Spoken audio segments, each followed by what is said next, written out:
राष्ट्रवादी काँग्रेसचे आमदार संजय खोडके आणि आमदार रवी राणा यांच्यात संघर्ष पेटलाय।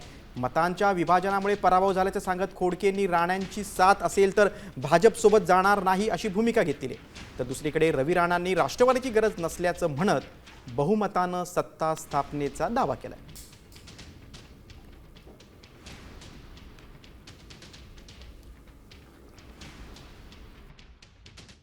परंतु वर सांगताना आम्ही एक निश्चित सांगितलं की भारतीय जनता पार्टी सोबत आपण जर चर्चा करणार असाल तर त्यांना एवढं सांगा की त्यांच्यासोबत जर युवा स्वाभिमानी सत्तेमध्ये असेल तर मग आम्ही सत्तेमध्ये राहू नाही असं त्यांना कळवा।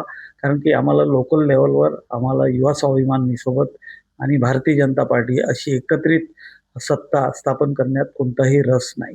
नवनीत राणांच्या विरोधामध्ये फटाके फोडले, केक कापला, अनेक लोकांनी अंदरून सोबत राहून गद्दारी केली।